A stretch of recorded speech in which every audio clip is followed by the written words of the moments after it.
కరీంనగర్లో బండి ఆడిన ఆట అప్పటి నుంచే బీజేపీ విజయానికి సంజయ్ బీజాలు.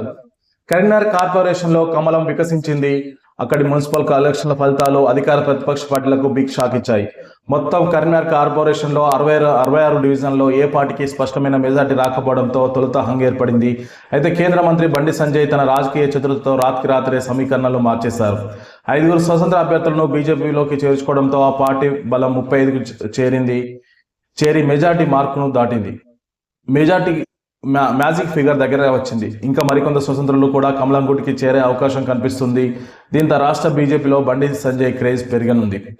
పార్టీలో పెద్ద నాయకులుగా చెప్పుకునే ఎంపీలు ఎమ్మెల్యేలు బీజేపీ మార్క్ ఎక్కడా చూపించలేకపోయారు. అధ్యక్ష పదవికి పోటీ పడ్డ వారు కూడా వారి సొంత నియోజకవర్గాల్లో కొంతమేర కూడా ప్రభావం చూపలేకపోయారు. ఏడాది క్రితమే అప్పటి కరీంనగర్ మేయర్ సునీల్ రావును బీఆర్ఎస్ నుంచి బీజేపీలోకి తీసుకొచ్చారు బండి సంజయ్. అప్పుడు 10 మంది కార్పొరేటర్లు కూడా బీజేపీలో చేరారు. 2005 నుంచి మున్సిపల్ ఎన్నికల్లో వరుసగా 3 సార్లు గెలిచిన బండి సంజయ్కి ఈ ఆట కొట్టిన పిండి లాంటిది. కరీంనగర్ కార్పొరేషన్ కౌన్సిలర్గా రాజకీయ జీవితాన్ని ప్రారంభించిన బండి ఇప్పుడు మేయర్ని డిసైడ్ చేసేలా ఎదిగారు. ఇదే కదా సక్సెస్ అంటే. గతంలో ఆయన అధ్యక్షుడిగా ఉండి జీహెచ్ఎంసీ ఎన్నికల్లో కూడా కమలాన్ని పరుగు పెట్టించారు. 2020 హైదరాబాద్ జీహెచ్ఎంసీ ఎన్నికల్లో బీజేపీ క్రేజ్ అమాంతం పెంచారు ఆయన. 48 మంది కార్పొరేటర్లను కమలం పార్టీ నుంచి ఆయన గెలిపించారు. దీన్ని బట్టి చూస్తే ఆయనకు లోకల్ పాలిటిక్స్ పై మంచి గ్రిప్ ఉన్నట్లు అర్థమవుతుంది. తెలంగాణలో 2024 అసెంబ్లీ ఎన్నికల్లో బీఆర్ఎస్ పార్టీ ఓటమి తర్వాత చాలా చోట్ల నాయకులు కాంగ్రెస్ పార్టీలో చేరారు. కానీ కరీంనగర్లో ముఖ్యమైన నాయకులను కమలం గూటికి చేర్చారు బండి. దానికి కారణం బండి సంజయ్ తిప్పిన చక్రం అని చెప్పొచ్చు. ఇక కరీంనగర్లో కార్పొరేషన్ ఎన్నికల కోసం అప్పటి నుంచే ఆయన గ్రౌండ్ క్రియేట్ చేస్తూ వచ్చారు. దీంతో బీజేపీ ఎక్కువ వార్డులను గెలిచింది. అధికార పక్షంలో ఉన్న కాంగ్రెస్ 14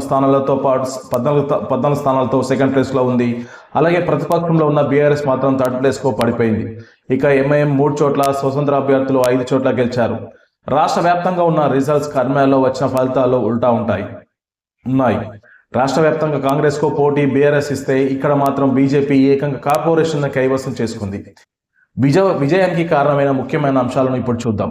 బండి సంజయ్ అనుసరించిన హిందుత్వం ఎజెండా ఇక్కడ పూర్తి స్థాయిలో ఫలించింది. కాంగ్రెస్ మజ్లిస్ రెండు ఒక్కటేనంటూ ఆయన చేసిన ప్రచారం ఓటర్లపై బలమైన ప్రభావం చూపింది. మరోవైపు అధికార కాంగ్రెస్ పార్టీ నాయకుల మధ్య ఉన్న సమన్వయ లోపం బీజేపీకి వరంగా మారింది. గతంలో బలంగా ఉన్న బీఆర్ఎస్ ఈసారి ఘోరంగా విఫలమైంది. గతంలో 33 స్థానాలున్న బీఆర్ఎస్ ఇప్పుడు కేవలం 9 స్థానాలకే పరిమితమైంది. అటు మజ్లిస్ కూడా 6 నుంచి 3కు పడిపోయింది.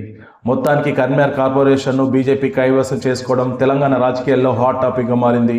ఇది బండి ఆడిన ఆట తిప్పిన రాజకీయ చక్ర వ్యూహం అని చెప్పచ్చు.